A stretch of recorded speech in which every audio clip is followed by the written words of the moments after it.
Good evening, ladies and gents. Another heavy metal meltdown, another interview, and tonight we have Death Dealer from exactly everywhere, right, Sean? We have on the other side of the line Sean Peck, the singer of Death Dealer, and we're talking about Stu Marshall, right? Mike Lepone, Steve Yes. Bolognese, and of course, Ross the Boss. So, third album, third installment for Death Dealer. Approximately 5 years since the second album held ground. How you feel it? How you feel? Well, I've been doing. Obviously, we've been doing lots of press for it. We had the album 80% done about 4 years ago, and we finally got around to finishing it with all of our busy schedules. With me doing, Denner Sherman, the Three Tremors, Cage, Ross doing the Ross the Boss band, and then Stu doing his band in Australia, Night Legion. So we finally got around to finishing it, and we wrote some more songs, and we injected some heavy metal steroids into the songs that we had. And we've been sitting on the album so long. I'm kind of, I've been listening to it for so many years now. It's not fresh and new, so it's really cool to hear all the great response from people that are just hearing it now, and the reviews and the reaction to it are really really good. So I'm excited. Well, I am one of the few lucky persons that I heard the album.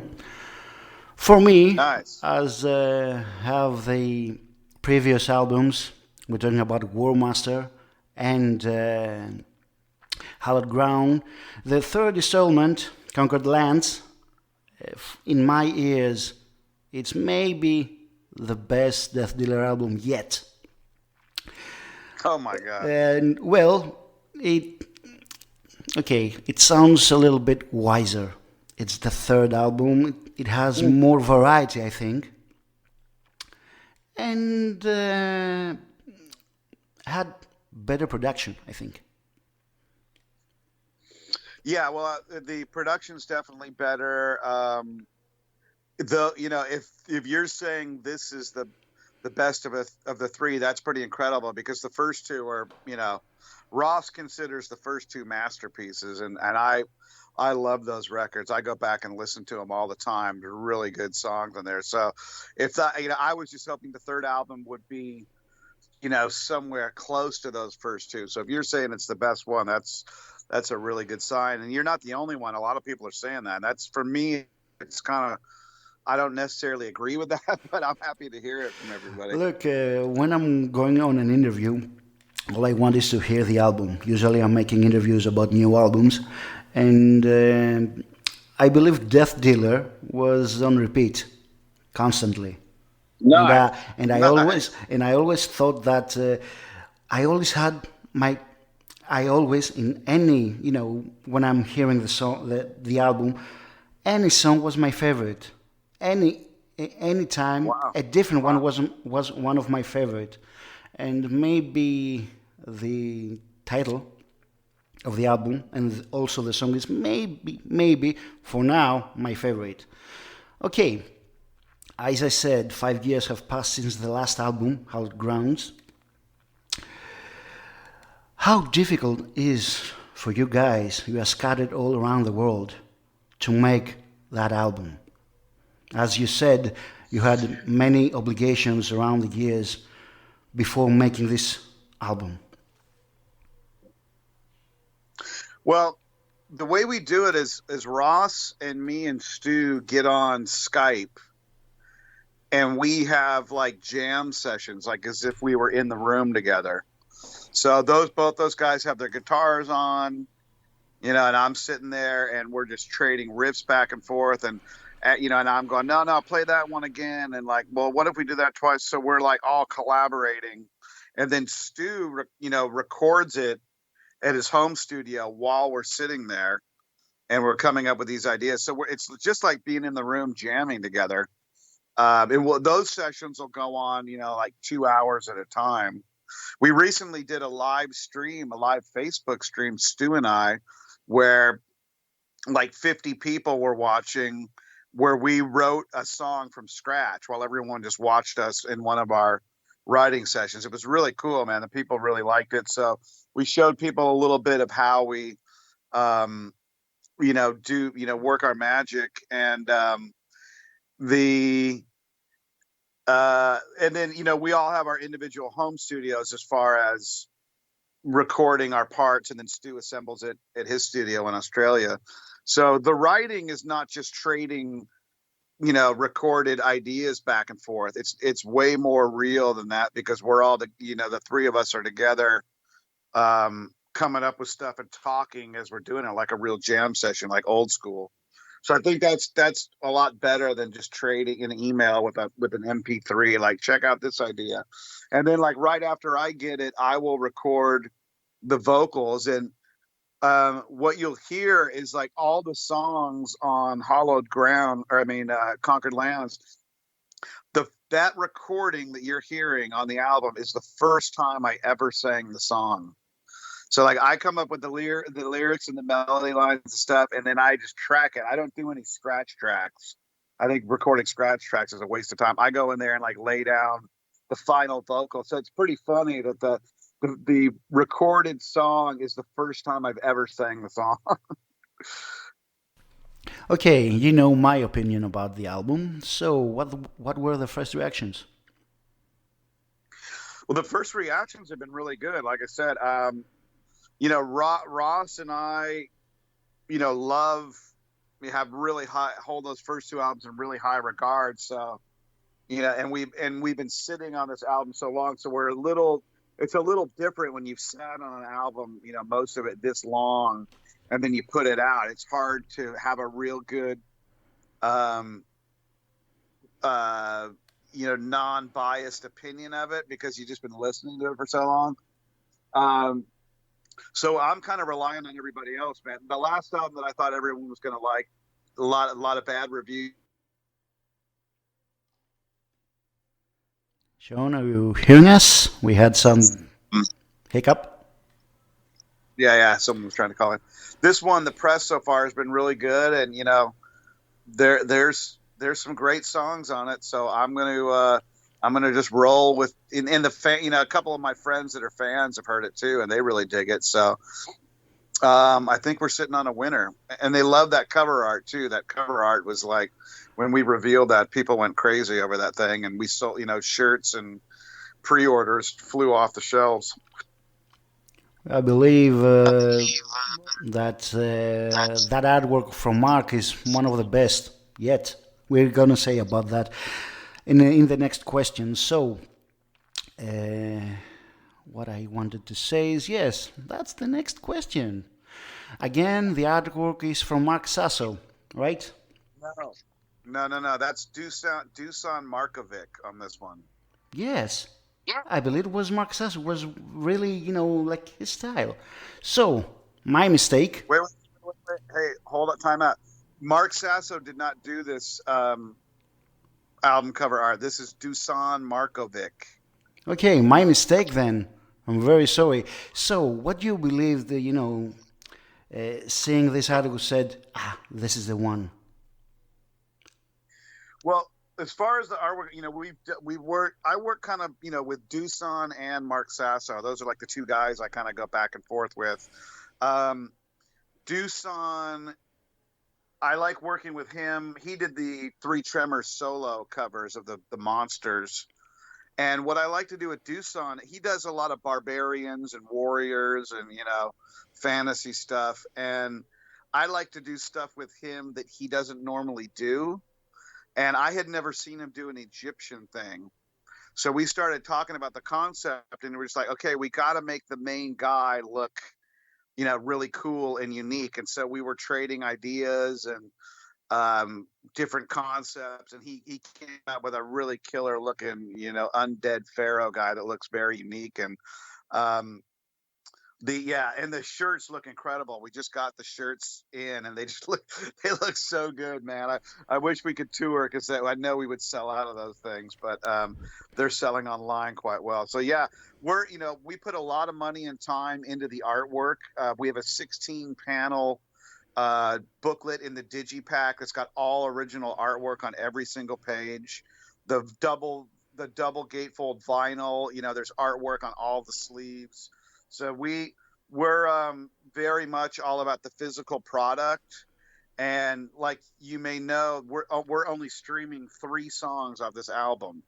No one is going to hear this album on YouTube. They're not going to hear it on Spotify. They're not going to hear it on Apple Music. If you want to hear this Death Dealer album, you have to support the band and, buy a version of it. And the fans have really reacted to that. A lot of people talk a big game about standing up to Spotify, but none of them do anything about it. And we're like David versus Goliath. I know Spotify will somehow survive without us, but the fans have really supported us, and now that they understand that it's not the Friday the 13th in November when this comes out, you're not going to be able to go on your computer and click a button and listen to the album for free. That wasn't a question that I wanted to ask you. I'm following you on Facebook, so I know there is something going on with Spotify, and I think not only on the heavy metal genre. What is your opinion?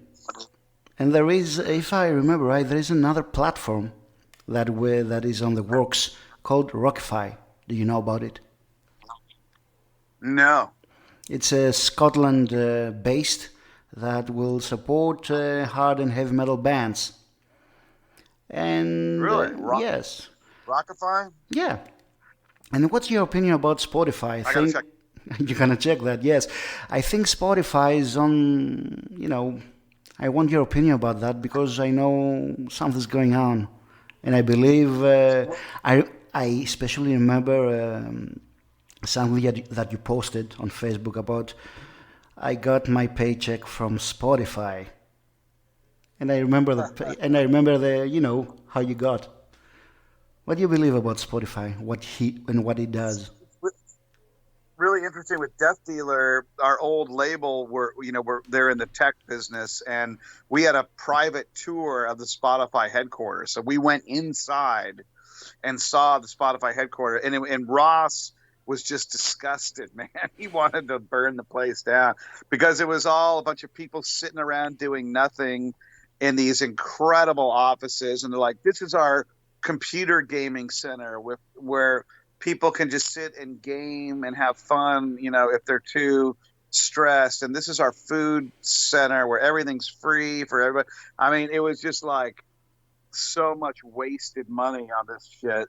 And then, the whole scam with Spotify is these record labels made this deal because they were given stock in Spotify. I think Universal has like 1.6 billion in Spotify stock, and none of the artists got that money, and that's why the royalty rate is such a joke. Spotify is like taking over the entire music industry, and people need to stop it before it's too late. Okay, I believe so. Well, we have, if I remember right, along with the first song we sang about Sorcerer Supreme, you also released the lyric video about it. Any new videos coming up next?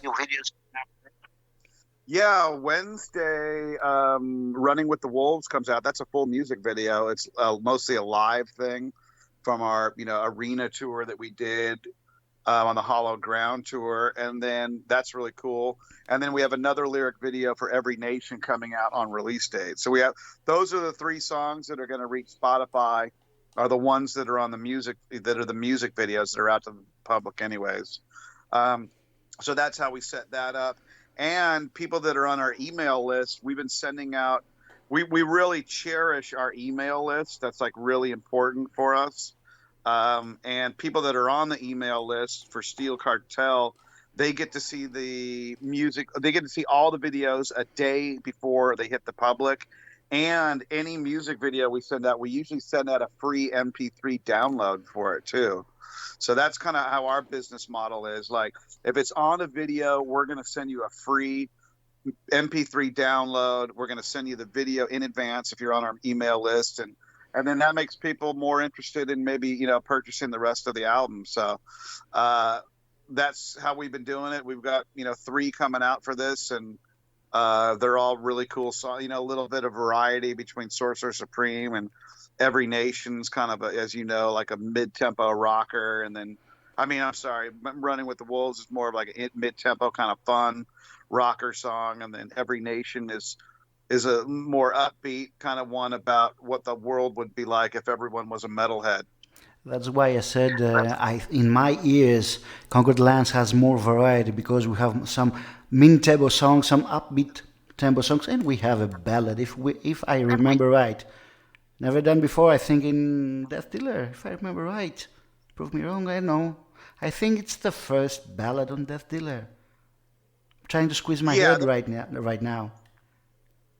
There was a Children of Flames was kind of a ballad on War Master, which I really like that song. But this is 22 Gone is definitely a pure ballad. That's Ross's favorite song. We're getting a lot of reaction to that ballad. Most ballads on records you just skip past it, but Ross calls it the most depressing song in heavy metal history, which I love.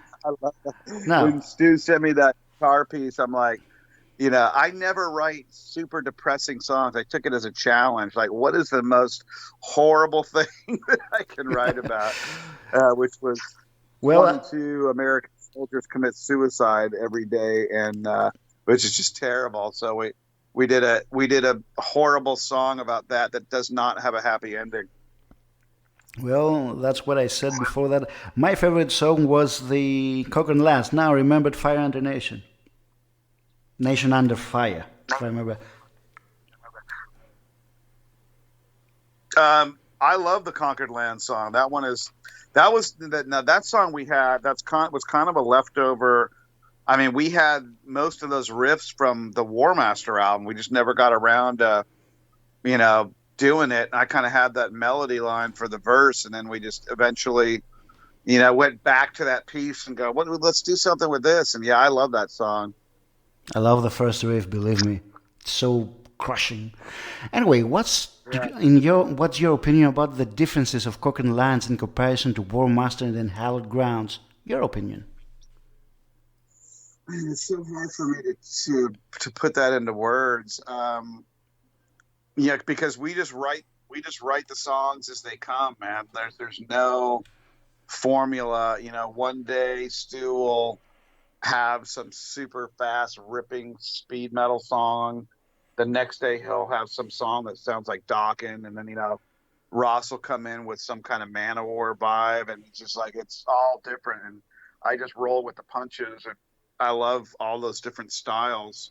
But I don't know. I know there's less orchestra in this. There's less orchestration, in this album. So a little bit of the epicness of some of that the orchestra can kind of bring in, that's kind of gone. So we're more, straight ahead. I think overall this album is a little, it's all mostly up tempo stuff. I don't know. We just strive for making good songs. It's all about, like you said, I try and listen to like everything new that comes out, and you hear an album and you're like, man, that was a cool album, but I don't really remember anything from it, and you're not necessarily want to jump back and play it again. So it makes me feel good that you play the album again. We're getting a lot of that. Like, I've listened to the album 3 times now. So that's the sign of a good record, is when you want to hear it again, when you remember songs, when you can't pick a favorite song. And I think that's hard to come by. So I think we struck the mark on Conquered Lands. Okay, now a question that you never heard before, Nat. Okay, the consequences of COVID-19 from the start of 2020 to the music industry, and not only, affected many bands, labels, releases. What is your plans for supporting Conquered Lands? Any tours in mind with all this situation concerned? I think I think tours are going to be dead for 2021 too. You know, we all we just kept doing is just kept writing. I can tell you for that we have been the fourth Death Dealer album is already done. The next Death Dealer album is completely finished. The fifth Death Dealer album is almost done. No rest So for the we've been wicked then. so there's Death Dealer as far as the eye can see coming up, and we just kept writing, man, and writing and recording, and we just got on a roll, and we just said let's just keep going, man. And it's all killer shit. So even though we haven't been able to perform, we are still producing a ton of material, and we're going to go ahead and just keep releasing albums, whether we're ready to tour. The plan is for Death Dealer. I mean, we have a festival in March that we're probably not going to be able to do. I'm sure it's going to be canceled. But the plan is, to do full on touring once we can. But in the meantime, we're going to keep putting out records, even though we can't support them by tour.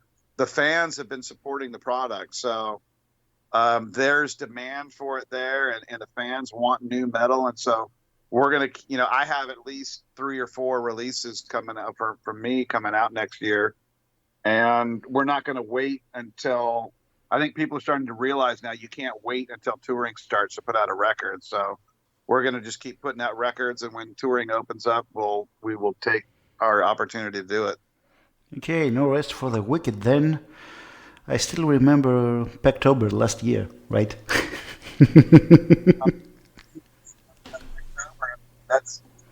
You're looking at some potential Pecktober action next year. I mean, I got a lot of stuff ready to go. Okay, how things going with COVID-19 on US?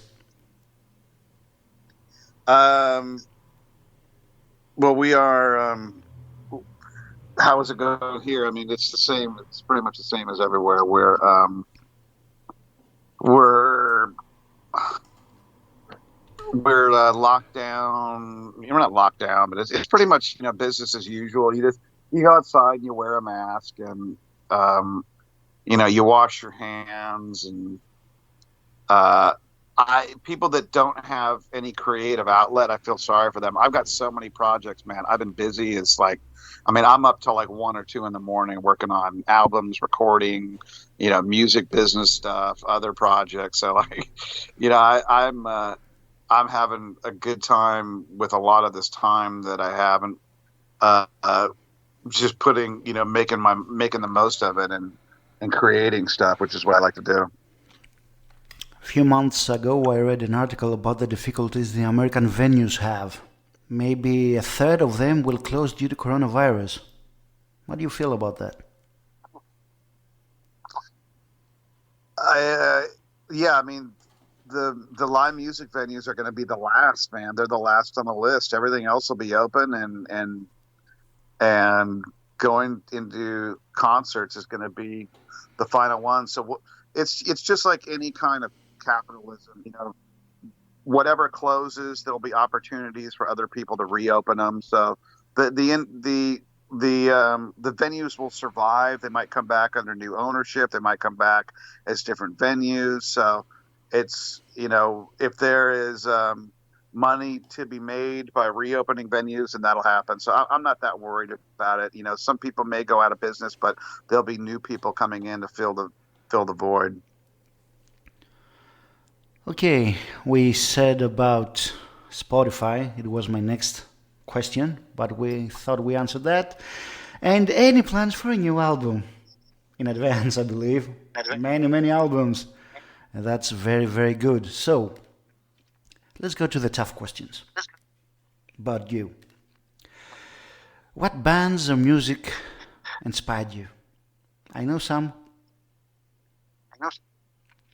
Well, yeah, I know some.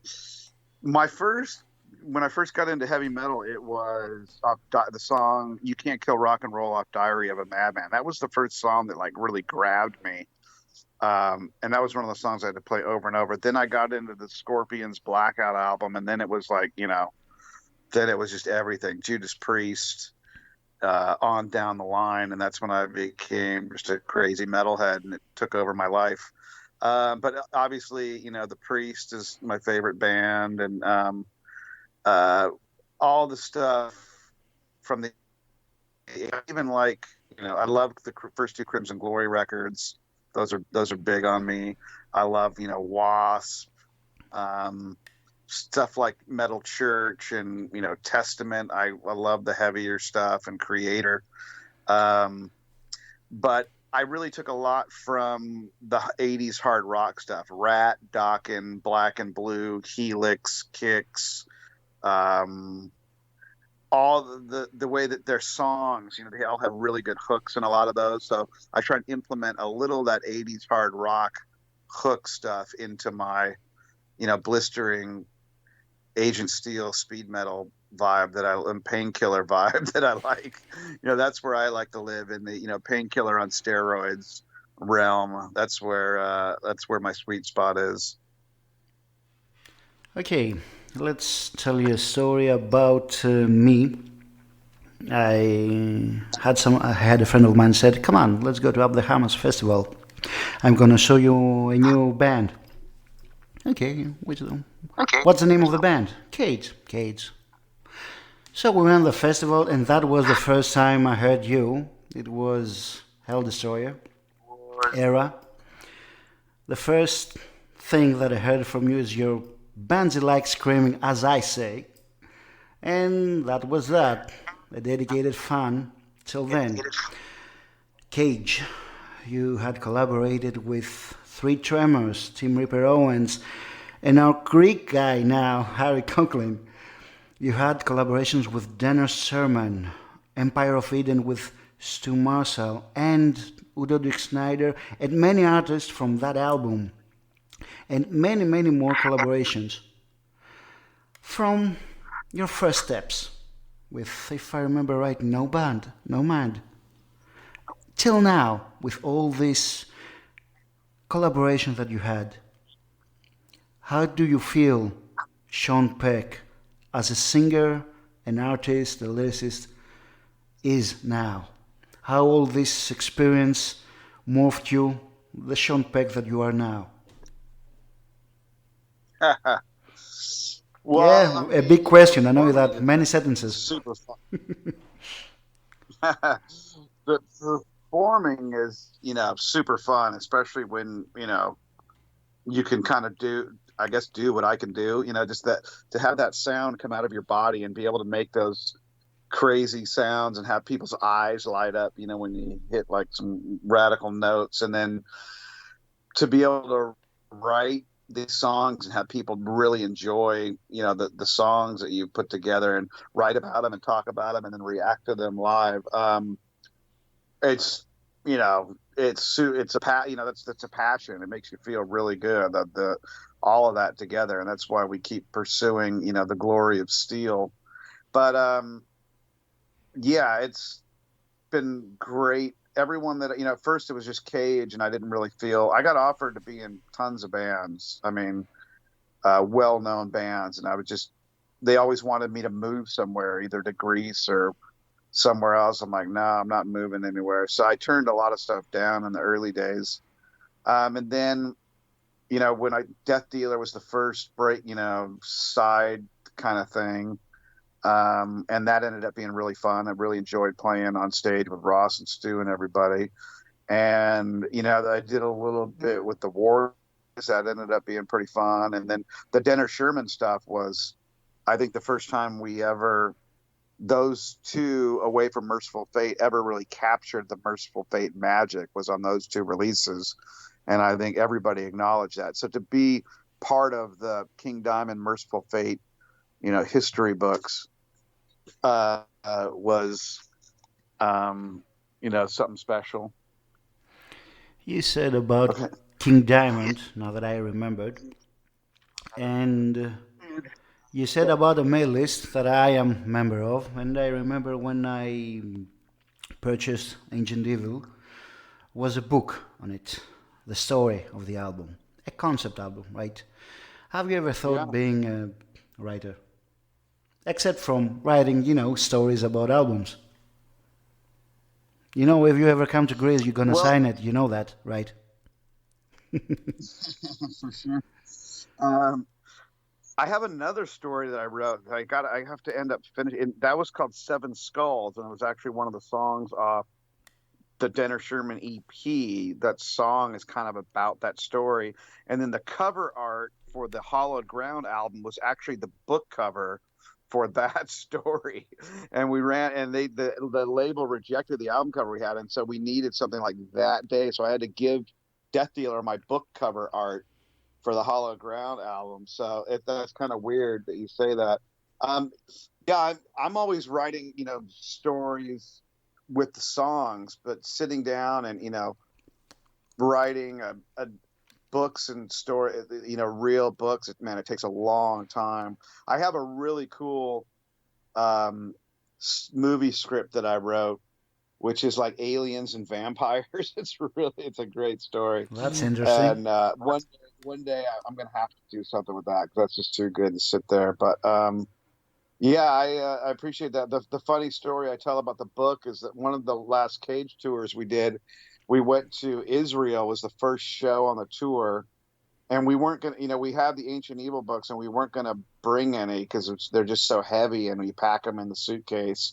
They take so much weight. And we're like, we'll bring like 20 books, So we put them in there, and the first show in Israel, we sold all the books. The first show, and we're like, man, we need to do a book tour next time, man. The books are selling, so that's cool. You got the book, man. Appreciate it. Yeah, people like that. Okay, what other bands are you listening this time around? Man, I try and listen to a lot of stuff. It's not to be I like heavy metal, Toxic. anything. Yeah, I only listen to heavy metal mostly. I like Toxical, Toxikull. They're like a speed metal band from Portugal. All the new Flotsam and Jetsam stuff has all been really good, man. Those guys are friends, and I always dig the Flotsam and Jetsam. The new Heathen was pretty cool. The new Raven was pretty cool. All that stuff on Metal Records. Midnight Steel. Can't remember the name of it.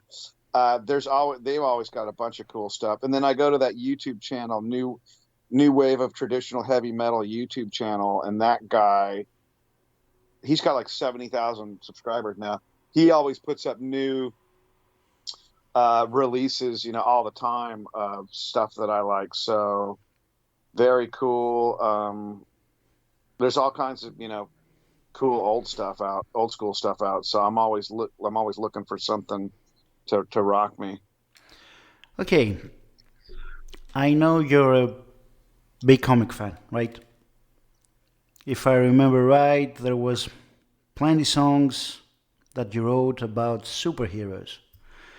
If I remember right, Sorcerer Supreme on new Death Dealer album, Spirit of Vengeance on Signs of Annihilation, I think Doctor Doom, Planet Crusher, and a little nod for me on Agent Evil, not about a superhero, but a team, Sinister Six, in a way. Okay, Yeah. Marvel or DC?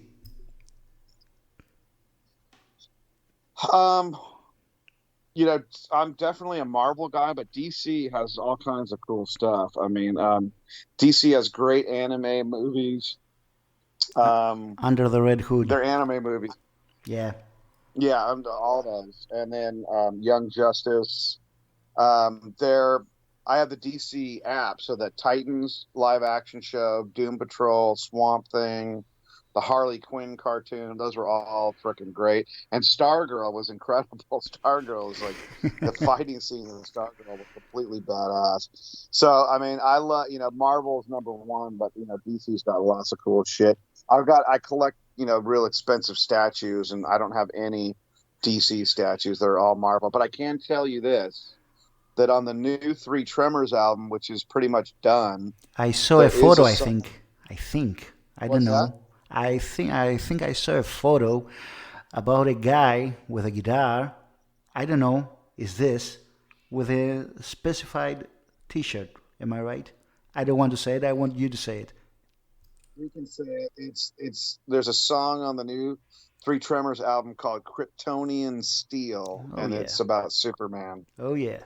And That's one of my favorites on the new uh, Three Tremors record. So I have written my first DC song.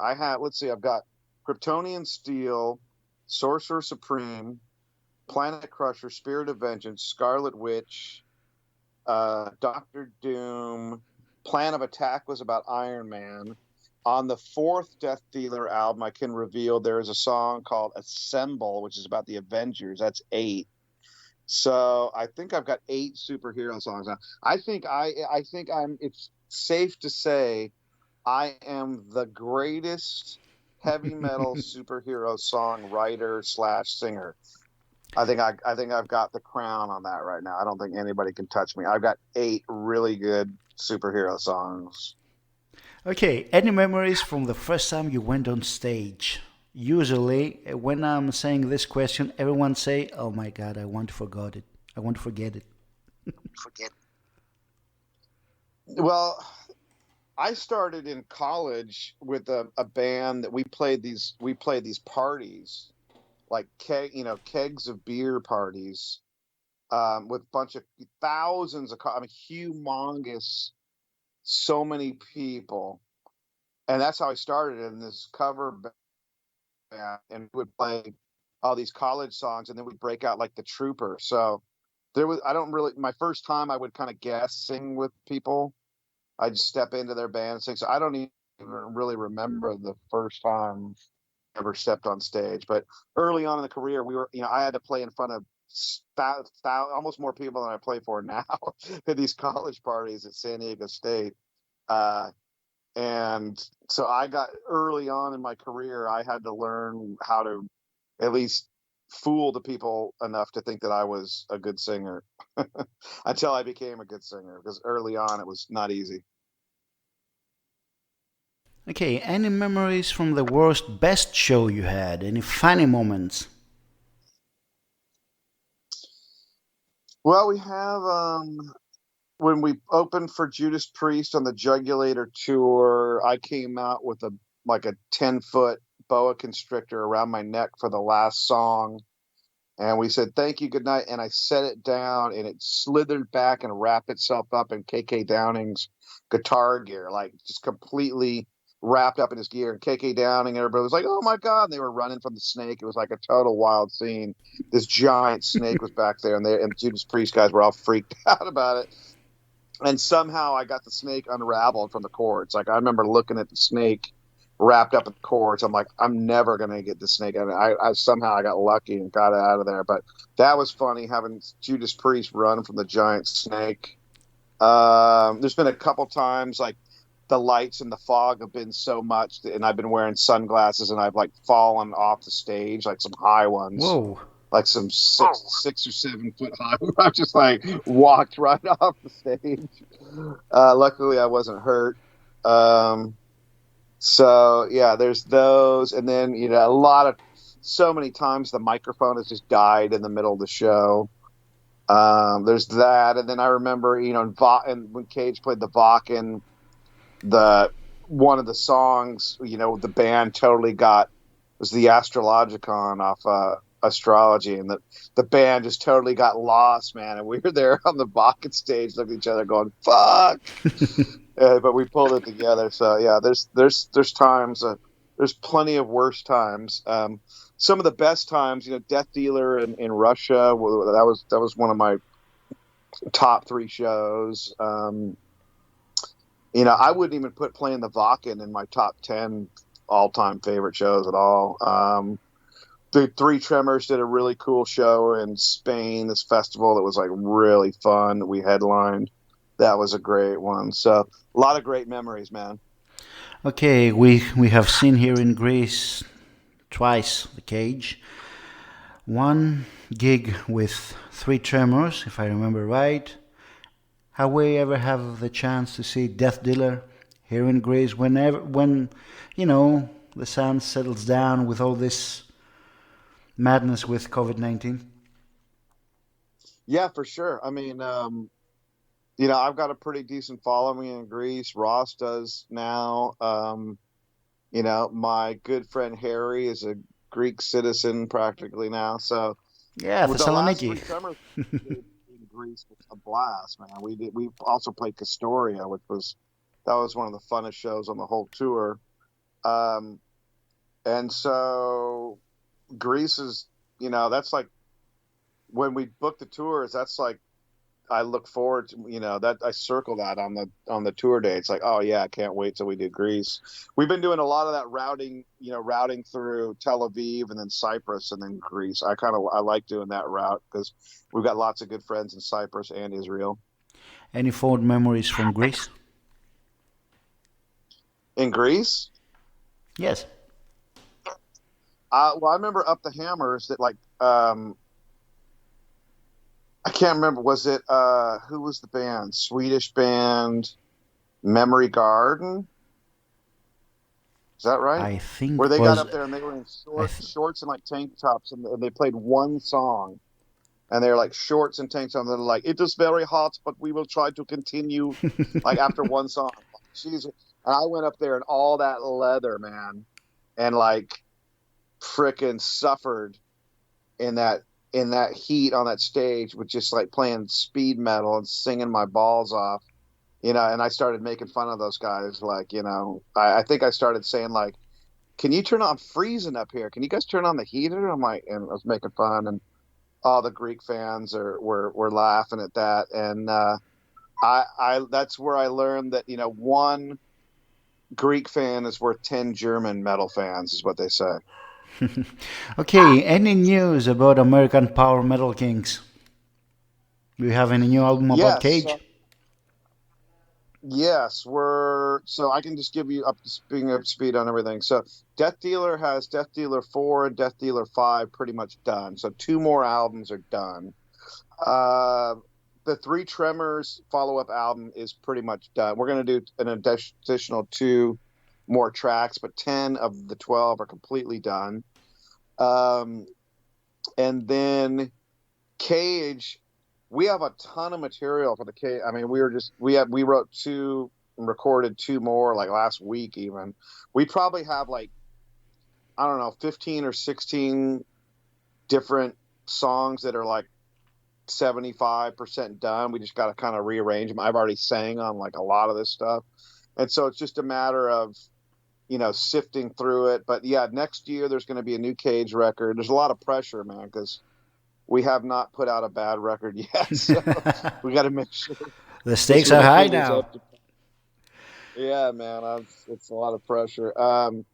So next year for sure there's going to be a Tremors album coming out, a Cage album coming out, a Death Dealer album coming out, and there may be another album coming out on another quote band that I'm working on, which has to do with Merciful Fate, King Diamond people, which I cannot say anything else more than that. Okay, any last message to your fans? Just like I said, we really appreciate the support from the Greek fans. Ross has been killing it, and I've been doing a bunch of stuff, and we're running ads in Metal Hammer Greece this time because we really feel Greece is a really important market. I feel, we have so many friends in Greece now. It's almost like a second home to me. Harry lives in Thessaloniki now, and every time we go to Athens, there's just, like I said, we got friends and familiar faces, and I want to go and spend an extra day. Like these tours are booked and there's never any time, but I want to spend, when we did that Up the Hammers, man, all those fun bars that were all around that old spot that they had, it was just great. So we really appreciate the Greek fans, and there's so much metal in Greece that we love it, and it's important territory for us. And hail and thank you to all the Greek metal fans that supported us through the years. Okay, Sean, thank you very much. We're talking about the 3rd installment of Death Dealer, released on November 13th, right? Yes. Conquered Lands, get it. DeathDealerMetal.com, DeathDealerMetal.com. We ship anywhere. We got all kinds of incredible. When you see our Ultimate Conqueror packs, what we got them, it's insane. We got shirts, patches. We have a 3D lenticular print of the cover art where, you know, it's big and you hold it and it's all in 3D and the guy moves around and stuff. It looks fantastic. Thank you very much, Sean. I was Archangel behind the mix. Was Sean behind the other side of the line? Sean Peck, the singer of Death Dealer. And you heard it on the Black Velvet Radio, the best rock and metal radio on Athens. Sean, thank you very much. Thank you very much. All right, hail and kill. We'll see you in the pit. Bye.